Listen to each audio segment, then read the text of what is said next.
बहुत समय पहले ऊंचे पहाड़ों और हरी घाटियों के बीच बसा एक विशाल राज्य था जिसका नाम नवगिरी था। यह राज्य अपनी उपजाऊ मिट्टी, घने जंगलों और चमकती झीलों के लिए दूर दूर तक प्रसिद्ध था। नवगिरी के लोगों में सादगी और मेहनत की मिसाल देखने को मिलती थी। इसी राज्य के एक कोने में एक शांत और सुंदर पहाड़ी थी जहां एक सरल, ईमानदार और परिश्रमी चरवाहा रहता था जिसका नाम अर्णव था। अर्णव का जीवन भेड़ों को चराने, पहाड़ियों पर घूमने और जंगलों की शांति में दिन बिताने में बीतता था। उसके पिता ने उसे बचपन से ही एक बात सिखाई थी, ईमानदार रहो, मेहनत करो और किसी का दिल मत दुखाओ। अर्णव इन्हीं बातों पर चलकर बड़ा हुआ था। उधर इसी राज्य के केंद्र में भव्य महल था जहां राजा विराट अपनी एकमात्र पुत्री राजकुमारी सेनु के साथ रहते थे। राजकुमारी सेनु बुद्धिमान, दयालु और जिज्ञासु स्वभाव की थी। महल के कक्षों में पली बढ़ी सेनु को हमेशा यह जानने की इच्छा रहती थी कि महल की दीवारों के बाहर की दुनिया कैसी दिखती है, लोग कैसे रहते हैं, वे कैसे काम करते हैं और जंगल पहाड़ों की असल जिंदगी कैसी होती है। राजमहल में उसके पास सब कुछ था, पर उसे असली दुनिया को अपने आंखों से देखने की चाह बार बार खींचती थी। एक दिन राजकुमारी सेनु ने तय किया कि वह महल से बाहर जाकर आम लोगों को करीब से देखेगी। उसने साधारण कपड़े पहने, एक दुपट्टा सिर पर रखा और महल के पिछले द्वार से निकल पड़ी। रास्ते में उसे घुमावदार पगडंडियां, चमकती नदी और हरे मैदान दिखाई दिए। लंबे समय बाद वह आजाद महसूस कर रही थी। चलते चलते वह उस पहाड़ी तक पहुंच गई जहां अर्णव अपनी भेड़ों को चराया करता था। उस समय अर्णव एक घायल मेमने के घाव पर जड़ी बूटी लगा रहा था। राजकुमारी सेनु धीरे से उसके पास पहुंची और पूछा, क्या तुम जंगल की औषधियों को पहचानते हो? अर्णव ने ऊपर देखा और साधारण कपड़ों में खड़ी लड़की को देखकर सिर्फ मुस्कुरा दिया। उसने कहा, हाँ, बचपन से मेरे पिता ने मुझे इन जड़ी बूटियों के बारे में सिखाया है। जंगल की हर चीज कुछ न कुछ सिखाती है। सेनु उसकी बातों से प्रभावित हुई। उसने पहली बार किसी ऐसे व्यक्ति को देखा था जो इतना साधारण होकर भी इतना ज्ञान रखता हो। वह बैठकर अर्णव से भेड़ों, पहाड़ों, बारिश, ऋतुओं और जंगल में रहने वाले जानवरों के बारे में पूछने लगी। अर्णव ने उसे धैर्यपूर्वक हर बात समझाई। सेनु को यह सब बेहद रोचक लगा। इसी बीच नवगिरी राज्य में एक बड़ी समस्या खड़ी हो गई। महल से एक महत्वपूर्ण नक्शा गायब हो गया था। एक ऐसा नक्शा जो राज्य की पुरानी सुरंगों और गुप्त रास्तों को दिखाता था। राजा बहुत चिंतित थे क्योंकि वह नक्शा गलत हाथों में पड़ सकता था। सेनु को खोजते हुए सैनिक भी इधर उधर दौड़ रहे थे। जब सेनु को पता चला कि राज्य मुसीबत में है, तो अर्णव ने उसकी मदद करने का निश्चय किया। उसने सेनु के चेहरे पर चिंता देखी और बोला, राजकुमारी हो या सामान्य नागरिक, मुसीबत सबकी एक होती है। यदि तुम कहो तो मैं तुम्हें राज्य वापस पहुंचाने में मदद कर सकता हूं। सेनु पहले तो चौंक गई कि अर्णव ने उसकी पहचान ली थी, पर फिर मुस्कुरा दी। अर्णव बोला, जंगल में जितना समय बिताया है, लोगों को समझना सीख गया हूं। दोनों पहाड़ी रास्तों से तेजी से नीचे उतरे। अर्णव को जंगल के लगभग सभी छुपे रास्तों की जानकारी थी। चलते चलते उन्हें कुछ संदिग्ध निशान मिले, पैरों के निशान, टूटे हुए पेड़ की शाखाएं और दबे हुए पत्ते। अर्णव समझ गया कि कोई उस दिशा में गया है जहां पुरानी सुरंगें थीं।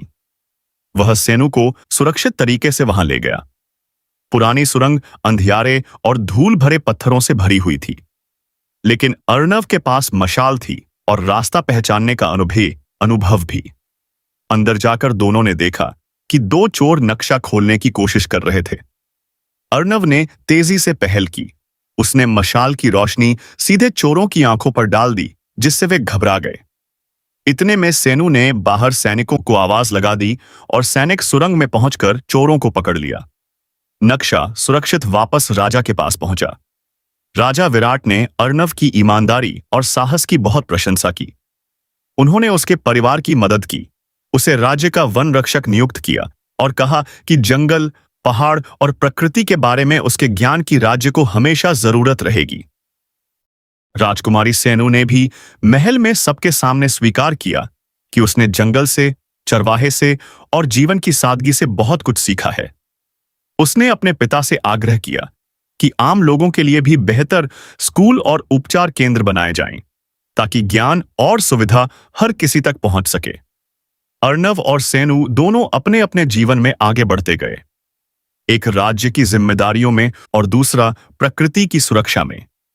लेकिन दोनों के मन में उस दिन की सीख हमेशा रही कि किसी का मूल्य उसके कपड़ों या पद से नहीं, बल्कि उसके कर्मों और नियत से पहचाना जाता है। और इस तरह नवगिरी राज्य में शांति, समृद्धि और सीख की एक नई कहानी जुड़ गई। एक चरवाहे की समझदारी और एक राजकुमारी की जिज्ञासा की कहानी, जिसने पूरे राज्य को बदल दिया। राजकुमारी सेनु और अर्णव द्वारा सुरंग में चोरों को पकड़वाने की घटना पूरे नवगिरी राज्य में फैल गई। लोग खुश थे कि बुद्धिमत्ता और साहस से राज्य एक बड़े खतरे से बच गया। लेकिन इस घटना ने राजकुमारी सेनु के भीतर एक नई सोच को जन्म दिया।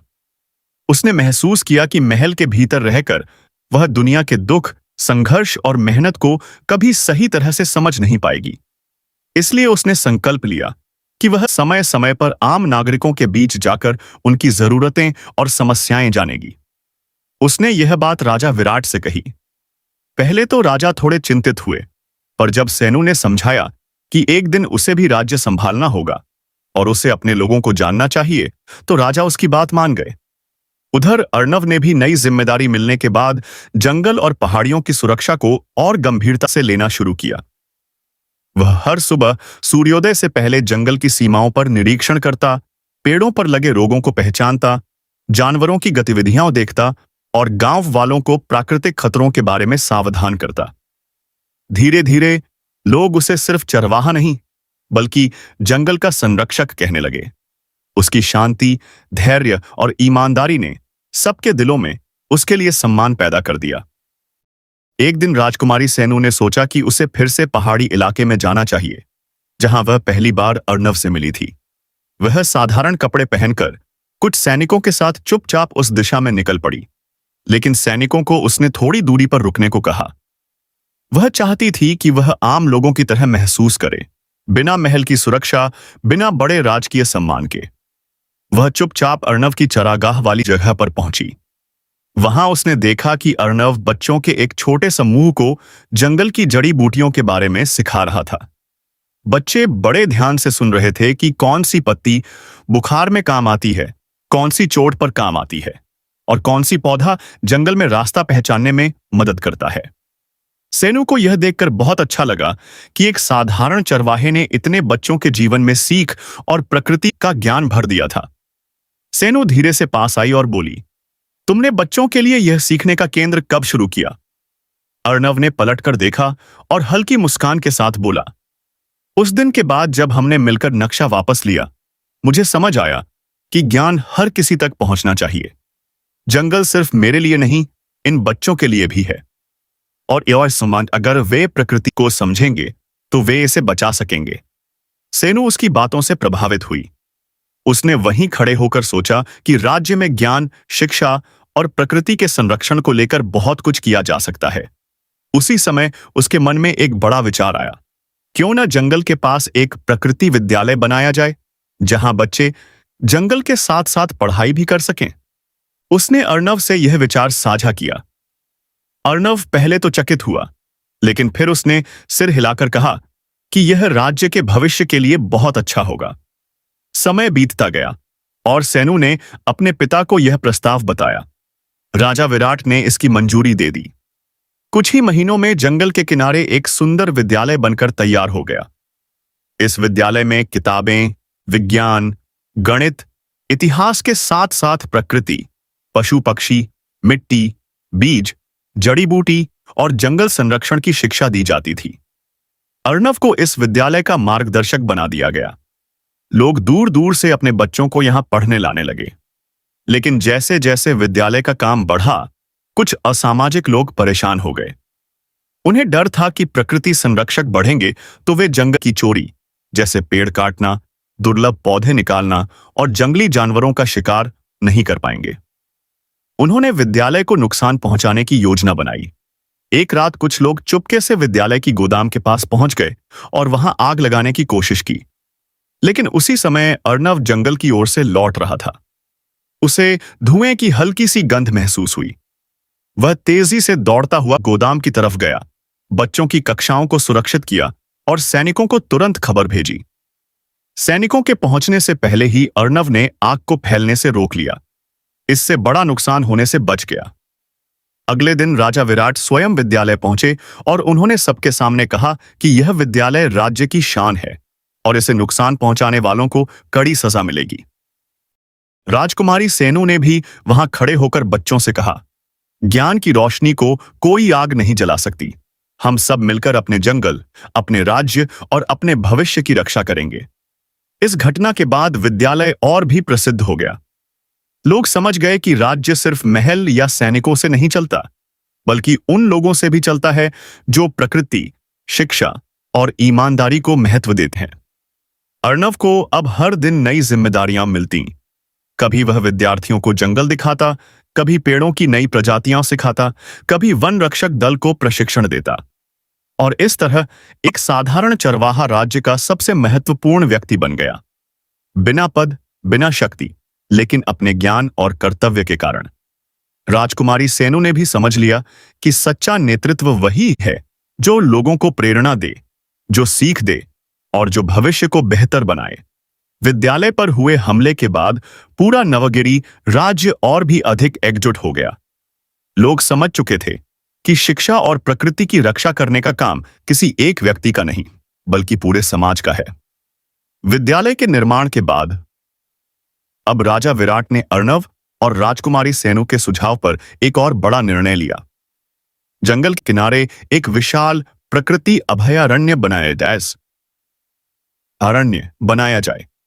यह अभयारण्य न केवल जानवरों और दुर्लभ पौधों की सुरक्षा के लिए काम करेगा, बल्कि विद्यार्थियों के लिए भी एक जीवंत प्रयोगशाला जैसा होगा, जहां वे प्रकृति को करीब से समझ सकेंगे। अर्णव अब सिर्फ वन रक्षक नहीं रहा, उसे अभयारण्य की देखरेख की सबसे बड़ी जिम्मेदारी दी गई। पहले तो वह थोड़ा संकोच में पड़ गया कि क्या वह इतनी बड़ी जिम्मेदारी उठा पाएगा, पर फिर उसने सोचा कि जिस जंगल ने उसे बचपन से पाला है, अब उसकी रक्षा करना उसका कर्तव्य है। वह हर सुबह गांव-गांव जाकर लोगों को अभयारण्य के महत्व के बारे में समझाता, उन्हें बताता कि किस तरह जंगल पानी लाता है, मिट्टी को उपजाऊ बनाता है और जीवन के संतुलन को बनाए रखता है। इसी बीच राजकुमारी सेनु ने अपनी पढ़ाई में एक नई दिशा पकड़ी। उसने राज्य के पुराने अभिलेख खंगालने शुरू किए, पुरानी किताबें, पांडुलिपियां और इतिहास के दस्तावेज, जिनमें जंगलों, नदियों और पर्वतीय मार्गों का प्राचीन ज्ञान था। उसके मन में एक प्रश्न लगातार घूमता था, क्या नवगिरी के जंगल में कुछ ऐसे रहस्य छिपे हैं जिन्हें आज तक किसी ने ठीक से समझा नहीं? क्या पूर्वजों ने प्रकृति के बारे में ऐसी बातें लिखी हैं जो आज सबके काम आ सकती हैं?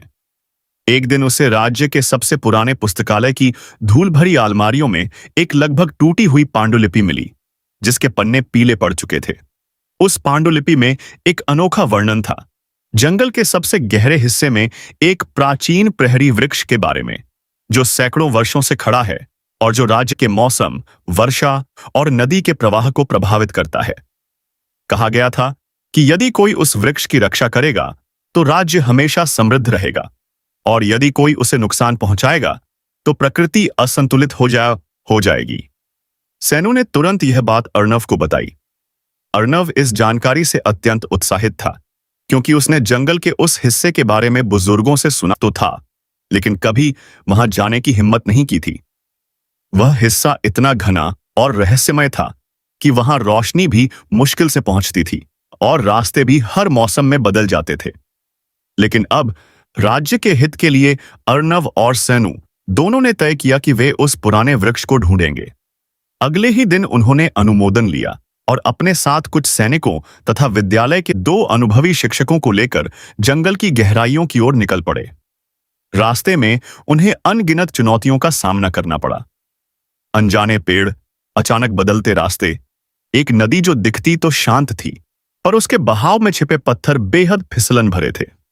अर्णव ने अपनी जंगल की समझ का उपयोग करके सभी को सुरक्षित पार करवाया।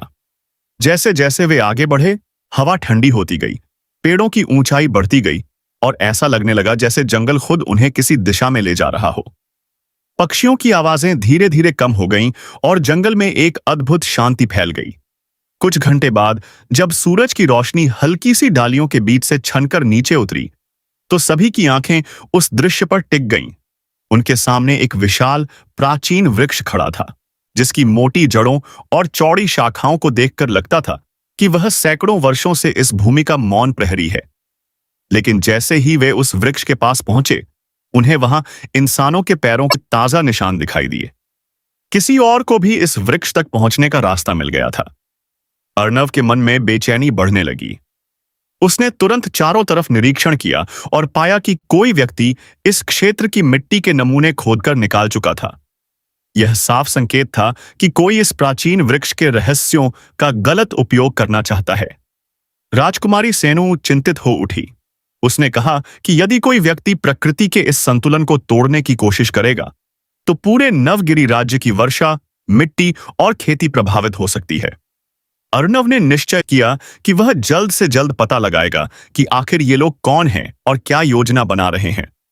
उन्होंने वृक्ष की सुरक्षा के लिए एक अस्थायी शिविर बनाया और वहां निगरानी शुरू कर दी। रात होते होते जंगल में एक अजीब सी हलचल हुई।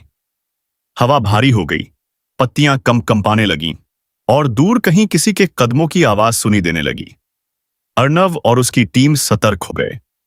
यह स्पष्ट था कि कोई दोबारा इस वृक्ष के पास आने वाला है। अर्णव ने शांत स्वर में कहा, जो भी आ रहा है वह इस जंगल को नहीं पहचानता, इसलिए उसके कदमों में घबराहट है। हम उसे बिना नुकसान पहुंचाए रोकेंगे। और फिर शुरू हुआ एक नया अध्याय, जो न केवल जंगल की रक्षा बल्कि पूरे राज्य की प्रकृति और भविष्य की रक्षा से जुड़ा था। रात की नमी और जंगल की घनी अंधकारिता ने माहौल को और भी रहस्यमय बना दिया था। अर्णव, सेनु और उनके साथियों ने प्राचीन प्रहरी वृक्ष के चारों ओर सावधानी से पहरा लगा रखा था।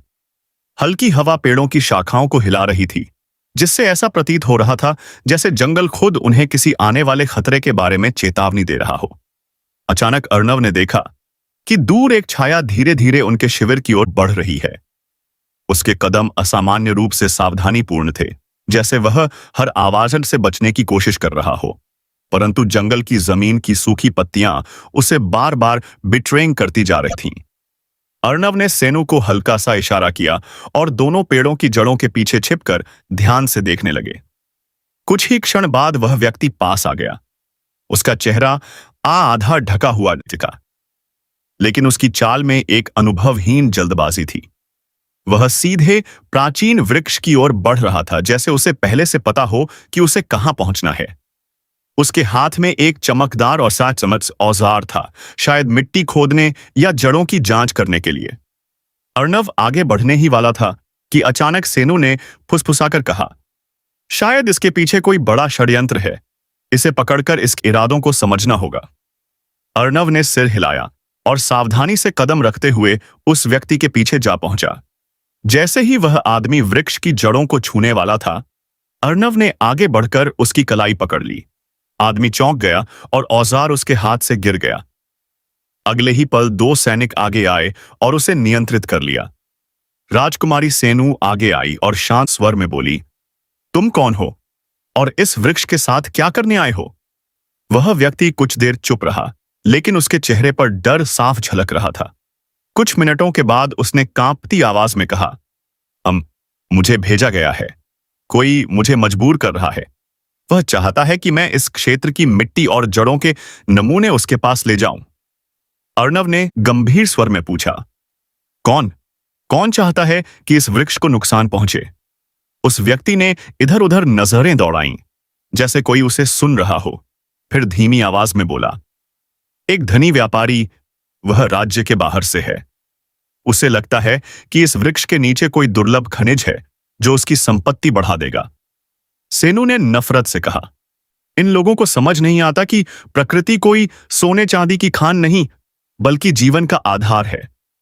इस व्यक्ति की बातों ने सभी को चौंका दिया। उन्होंने उसे महल में ले जाने का निर्णय किया, ताकि राजा विराट स्वयं उससे पूछताछ कर सकें। परंतु अर्णव के मन में एक गहरी चिंता घर कर चुकी थी। यदि इस व्यापारी को वृक्ष के बारे में पता है, तो वह यहीं नहीं रुकेगा। वह और लोग भेज सकता है। यह प्राचीन प्रहरी वृक्ष पूरे राज्य के पर्यावरण का हृदय था और इसे कोई नुकसान पहुंचाता तो परिणाम भयानक हो सकते थे। अगले दिन राजा विराट को सारी बातें बताई गईं। उन्होंने तुरंत उस व्यापारी की खोज शुरू कराने के आदेश दिए और जंगल की सुरक्षा बढ़ा दी। इसी बीच सेनु उस पांडुलिपि का बाकी हिस्सा लेकर आई जिसे उसने पुस्तकालय में पाया था। उसने राजा और अर्णव को बताया कि पांडुलिपि में लिखा है, प्राचीन प्रहरी वृक्ष सिर्फ एक पेड़ नहीं बल्कि उस क्षेत्र की नदी, वर्षा और हवा के संतुलन का केंद्रीय बिंदु है।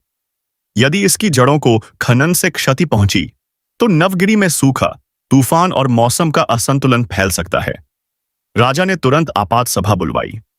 इस सभा में राज्य के विख्यात विद्वान, सैनिक अधिकारी, प्रकृति विशेषज्ञ और प्रतिनिधि उपस्थित थे।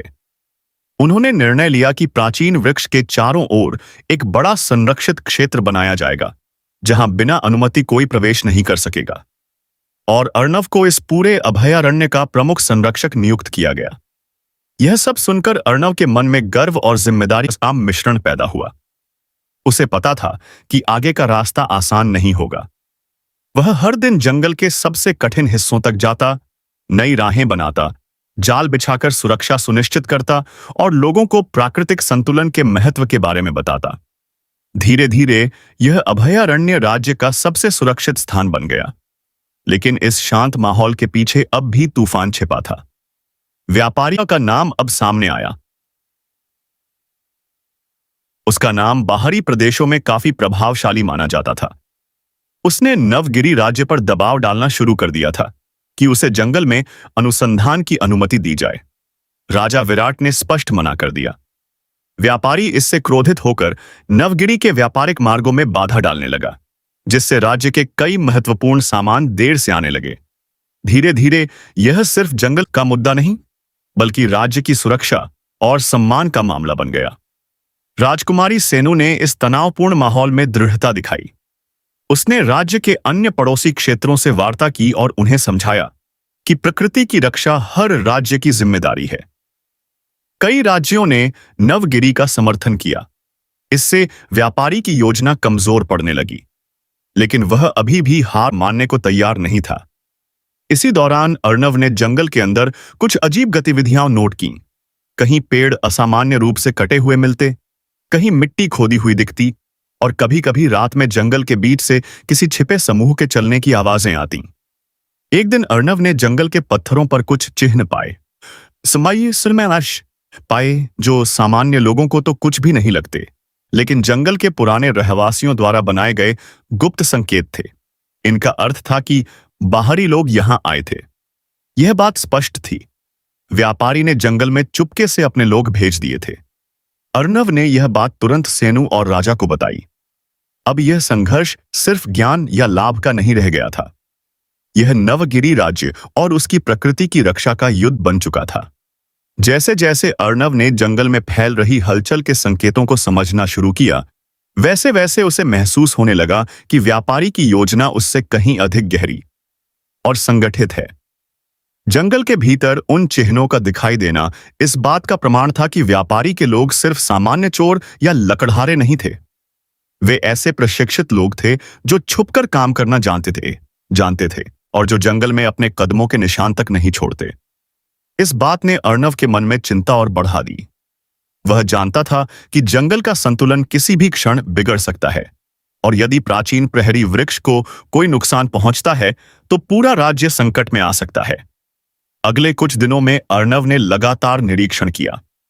उसने देखा कि जंगल के उत्तर पश्चिम छोर पर मिट्टी सामान्य से अधिक ढीली है, जैसे हाल में किसी ने वहां खुदाई की हो। उसी स्थान पर उसे कुछ ऐसे उपकरण भी मिले जिन्हें स्थानीय लोग बिल्कुल इस्तेमाल नहीं करते थे। इन सब परिस्थितियों को समझते हुए अर्णव ने एक योजना बनाई। उसने जंगल के कुछ अनुभवी रक्षकों को इकट्ठा किया और उन्हें अलग अलग दिशाओं में रात के समय गश्त पर लगाया। वह खुद भी हर रात प्राचीन वृक्ष के आसपास चक्कर लगाता रहा। उधर राजकुमारी सेनु महल में बैठकर सिर्फ प्रतीक्षा नहीं कर रही थी। उसने राज्य के नक्शों, पुराने ग्रंथों और सुरक्षा रिपोर्टों को साथ रखकर संभावित खतरों का विश्लेषण शुरू किया। उसने पाया कि जंगल में प्रवेश करने के 3 मुख्य रास्ते ऐसे हैं जहां निगरानी कम है, उसने राजा विराट को तुरंत नई सुरक्षा टुकड़ियां भेजने की सलाह दी। राजा ने उसकी बात मानकर आदेश जारी कर दिए। धीरे धीरे पूरा राज्य सतर्कता की स्थिति में आ गया। लेकिन व्यापारी भी कम चतुर नहीं था। उसने जंगल में अपने लोगों को छिपाने के लिए नए तरीके अपनाए। कुछ लोग लकड़हारे बनकर आए, कुछ साधारण यात्रियों जैसा वेश धारण कराए, और कुछ तो ऐसे भी थे जो भिक्षुओं जैसा रूप धारण करके जंगल में घूमते दिखाई देते थे। अर्णव को इन सब पर संदेह था, लेकिन वह बिना प्रमाण किसी को रोकना नहीं चाहता था। एक शाम जब सूरज ढल रहा था और जंगल पर सुनहरी रोशनी बिखरी हुई थी, अर्णव प्राचीन वृक्ष से थोड़ा दूर एक पगडंडी पर चल रहा था। तभी उसे हल्की सी धातु टकराने की आवाज सुनाई दी।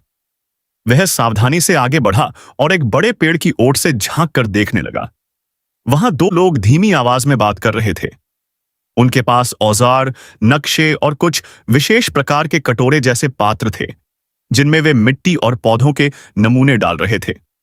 अर्णव समझ गया कि ये वही लोग हैं जिन्हें व्यापारी ने भेजा है। उसने चुपके से संकेत देने के लिए पास के एक विशेष पक्षी की आवाज निकाली। यह आवाज वन रक्षक दल के बीच एक संदेश की तरह उपयोग की जाती थी। कुछ ही क्षणों में उसके साथी अलग अलग दिशाओं से आ पहुंचे और उन दो लोगों को घेर लिया। बिना हिंसा के उन लोगों को पकड़ लिया गया। उनसे पूछताछ में पता चला कि व्यापारी ने जंगल के सबसे गहरे हिस्से में एक गुप्त शिविर बना रखा है, जहां से वह अपनी सारी गतिविधियां चला रहा है। यह खबर मिलते ही राजकुमारी सेनु और राजा विराट को स्थिति की गंभीरता समझ आ गई। व्यापारिक मार्गों पर उसका दबाव एक बहाना था। उसका असली लक्ष्य जंगल के भीतर छिपा वह प्राचीन वृक्ष और उससे जुड़ी प्राकृतिक शक्ति थी। अब इस बात में कोई संदेह नहीं रहा कि नवगिरी राज्य को एक बड़े खतरे का सामना करना पड़ सकता है। अगले दिन महल में एक गुप्त बैठक बुलाई गई। इसमें राजा, सेनु, अर्णव, जंगल रक्षकों के प्रमुख और राज्य के कुछ बुद्धिमान विद्वान मौजूद थे। सभी ने मिलकर एक विस्तृत रणनीति बनाई। व्यापारी के गुप्त शिविर का पता लगाया जाएगा, उसके लोगों को पकड़ा जाएगा और प्राचीन वृक्ष के आसपास सुरक्षा को दोगुना किया जाएगा। राजा ने स्पष्ट कहा, यह लड़ाई सिर्फ जंगल के लिए नहीं, हमारे पूरे भविष्य के लिए है। इस बीच अर्णव ने एक और महत्वपूर्ण निर्णय लिया। वह खुद जंगल के गहरे हिस्सों में जाकर व्यापारी के शिविर का पता लगाएगा।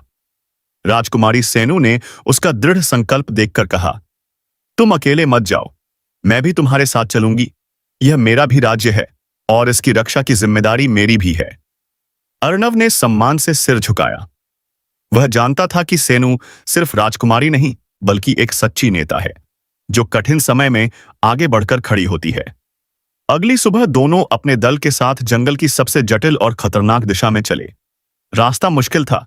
कहीं पत्तियों से ढकी पगडंडियां थीं, कहीं अत्यंत संकरी घाटियां थीं, और कहीं जमीन इतनी दलदली कि पैर निकालना मुश्किल हो जाए। कभी कभी ऐसा लगता था जैसे जंगल खुद यह परीक्षा ले रहा हो कि कौन वास्तव में उसकी रक्षा के योग्य है। 3 दिनों की कठिन यात्रा के बाद जब सभी थकान से लगभग चूर हो चुके थे, तब एक शाम अर्णव ने दूर धुएं की पतली सी रेखा उठती देखी। उसे ध्यान से देखा। वह सामान्य जंगल की आग नहीं थी, वह किसी रसोई या शिविर से उठने वाला धुआं था। इसका अर्थ था कि व्यापारी का शिविर अब पास ही है। सबने सांस रोककर आगे बढ़ना शुरू किया। झाड़ियों के पीछे छिपकर उन्होंने देखा, जंगल के बीचों बीच एक बड़ा शिविर था, जहां दर्जनों आदमी काम कर रहे थे। वे पेड़ों को अलग उपकरणों से जांच रहे थे, मिट्टी खोद रहे थे और किसी रहस्यमयी पदार्थ को चमकदार डिब्बों में भर रहे थे, झरते थे। उन डिब्बों के चारों ओर चमकीली रस्सियां थीं, जैसे अंदर कुछ बेहद कीमती और खतरनाक रखा हो। अर्णव और सेनु ने एक दूसरे की ओर देखा। अब उन्हें पता था, यह सिर्फ प्रकृति को नुकसान पहुंचाने का मामला नहीं, यह किसी बड़ी शक्ति के लालच का प्रश्न था। और यह भी स्पष्ट था कि आगे का संघर्ष आसान नहीं होने वाला। अर्णव और सेनु जब जंगल के भीतर बने उस गुप्त शिविर को झाड़ियों के पीछे से देख रहे थे, तब उन्हें पहली बार एहसास हुआ कि व्यापारी का षड्यंत्र कितना बड़ा है। शिविर में कई तरह की विचित्र मशीनें लगी थीं। कुछ मिट्टी को गर्म करके उसकी परतों को अलग कर रही थीं, कुछ पेड़ों की छाल से किसी द्रव्य को निकाल रही थीं, और कुछ मशीनें ऐसी थीं जिनकी आवाजें जंगल के स्वाभाविक शोर में भी अलग पहचान में आ रही थीं। लेकिन सबसे भयावह भयावह दृश्य था। शिविर के केंद्र में एक बड़ा सा नक्शा लगा था जिसमें जंगल के सभी महत्वपूर्ण हिस्सों को चिन्हित किया गया था और प्राचीन प्रहरी वृक्ष के चारों ओर एक मोटा लाल घेरा बना हुआ था।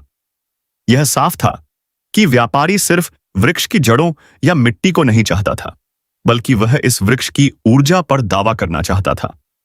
कई पुराने ग्रंथों में यह लिखा गया था कि कुछ विशेष वृक्ष अपनी विशाल उम्र और प्राकृतिक शक्ति के कारण भूमि में बसे खनिजों और वातावरण में मौजूद सूक्ष्म ऊर्जा को संतुलित रखते हैं। व्यापारी इसकी शक्ति को किसी प्रकार के व्यावसायिक लाभ में बदलना चाहता था। अर्णव के मन में चिंता और क्रोध दोनों उमड़ आए। उसने देखा कि व्यापारी के लोग रात के लिए अपने उपकरण तैयार कर रहे हैं। शायद वे रात के अंधेरे में आगे बढ़कर प्राचीन वृक्ष की दिशा में खुदाई करना चाहते थे। अचानक सेनु ने अर्णव के कंधे पर हाथ रखा और धीमी आवाज में कहा, अगर वे आज रात निकल पड़े तो उन्हें रोकना और भी मुश्किल हो जाएगा। हमें तुरंत कोई कदम उठाना होगा। अर्णव ने गंभीरता से सिर हिलाया। वह जानता था कि यह मौका हाथ से निकल गया तो शायद प्राचीन प्रहरी वृक्ष कभी नहीं बच पाएगा। लेकिन सीधे हमला करना भी बुद्धिमानी नहीं था, क्योंकि व्यापारी के लोग संख्या में अधिक थे और उनके पास ऐसे औजार थे जो अर्णव ने पहले कभी नहीं देखे थे। उसने तुरंत अपने साथ आए रक्षकों को संकेत दिया और सब एक सूक्ष्म योजना बनाने लगे। योजना यह थी कि अंधेरा होते ही वे शिविर के चारों ओर ऐसे जाल बिछा देंगे जो सामान्य वन रक्षकों द्वारा बनाए गए थे। ऐसे जाल जो बिना किसी को चोट पहुंचाए लोगों को रोक सकते थे, उन्हें उलझा सकते थे या धीमा कर सकते थे। फिर वे कुछ दूर मौजूद गुफाओं में छिपकर देखेंगे कि इन लोगों की अगली चाल क्या है। समय धीरे धीरे बीत रहा था और सूर्य की अंतिम किरणें पेड़ों की डालियों में गुम होने लगी थीं।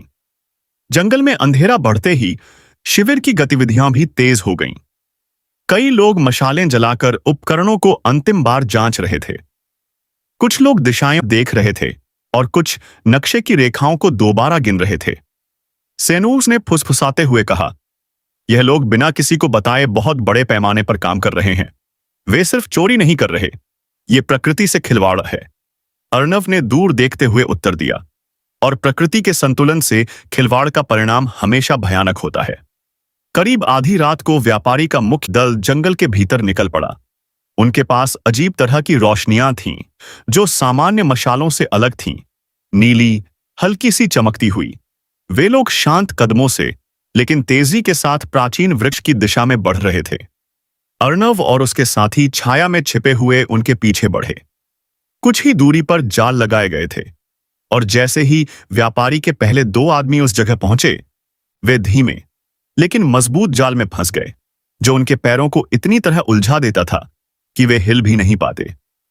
उनकी आवाजें सुनकर बाकी लोग सावधान हो गए, लेकिन तब तक रक्षकों ने दूर से ही उन पर लकड़ी के भारी जाल गिरा दिए, जिससे वे सभी आगे बढ़ने में असमर्थ हो गए। इस अचानक हुए व्यवधान से व्यापारी के लोग चौंक गए और उनकी पंक्तियां टूट गईं। अर्णव ने उस अवसर का लाभ उठाया और सैनिकों के साथ तेजी से आगे बढ़ा। अब तक व्यापारी के मुख्य दल में अफरा तफरी फैल चुकी थी। कुछ लोग जाल काटने की कोशिश में लगे थे, कुछ भागकर अपने शिविर की ओर लौटने लगे। तभी सेनु आगे बढ़ी और ऊंची आवाज में बोली, तुम सबको राज्य के आदेश से रोका जा रहा है। प्राचीन प्रहरी वृक्ष पर हाथ डालना अपराध है। यह प्रकृति का हृदय है और इसकी रक्षा हमारा धर्म। उसकी आवाज दृढ़ थी, जंगल में गूंज रही थी, और पहली बार व्यापारी के लोगों ने एक राजकुमारी को प्राकृतिक अधिकारों की रक्षा के लिए इतने साहस से बोलते देखा था। उसी बीच कुछ लोग भागते भागते एक संकरी घाटी में जा पहुंचे, जहां अर्णव और उसके साथी पहले ही इंतजार कर रहे थे। उन्होंने उन्हें बिना किसी हिंसा के घेर लिया और पकड़ लिया। धीरे धीरे पूरी रात व्यापारी का पूरा दल या तो पकड़ा गया या भाग खड़ा हुआ। जब सुबह की पहली रोशनी जंगल पर फैली, तब जंगल जैसे राहत की सांस ले रहा था। पक्षियों ने फिर से चहचहाना शुरू किया। हवा में वही पुरानी शांति लौट आई। अर्णव ने आसमान की ओर देखा और धीरे से कहा, यह लड़ाई अभी पूरी नहीं हुई। हमें व्यापारी को स्वयं रोकना होगा। सेनु ने उसके शब्दों को सुनकर दृढ़ नजर से कहा, हाँ, अब हमें सीधे स्रोत तक पहुंचना होगा। जब तक वह स्वयं नहीं रुकता, खतरा बना रहेगा। दोनों समझ चुके थे कि असली टकराव अभी बाकी है। वह बड़ा, निर्णायक और राज्य के भविष्य को बदलने वाला होगा। समय बीतने के साथ चरवाहे आरव और राजकुमारी सैनु की मित्रता पूरे राज्य में मिसाल बन गई। लोगों को आश्चर्य था कि एक साधारण चरवाहा और एक राजकुमारी इतने भरोसे और समझ से एक दूसरे के साथ कैसे खड़े रहे। लेकिन सेनु हमेशा कहती, सच्ची महानता कपड़ों में नहीं, दिल में होती है। राजा को यह बात गहराई से छू गई और उसने फैसला किया कि राज्य में हर बच्चे, चाहे वह किसी भी वर्ग का हो, को पढ़ने, सीखने और आगे बढ़ने का बराबर मौका मिलेगा। आरव की ईमानदारी और साहस को देखते हुए राजा ने उसे राज्य का जन रक्षक बना दिया, जो ग्रामीणों की समस्या सुनने, जंगलों की सुरक्षा और पशुओं की देखभाल की जिम्मेदारी संभालता था। आरव ने किसी शान की परवाह किए बिना अपना काम उसी सादगी से किया जैसे वह अपने चरागाह में करता था, क्योंकि उसके लिए पद नहीं, सेवा महत्वपूर्ण थी। राजकुमारी सेनु ने राज्य में एक बड़ी सीख केंद्र आज पहले शिक्षालय ये सुना समी आ के शालेय बनवाया, जहां बच्चे कला, संगीत, खेती और जीवन के कौशल सीख सकते थे। दोनों ने मिलकर ऐसा माहौल बनाया कि अमीर गरीब का भेद मिटता चला गया और राज्य धीरे धीरे एक ऐसी जगह बन गया जहां हर कोई अपने सपनों को सच करने की कोशिश कर सकता था।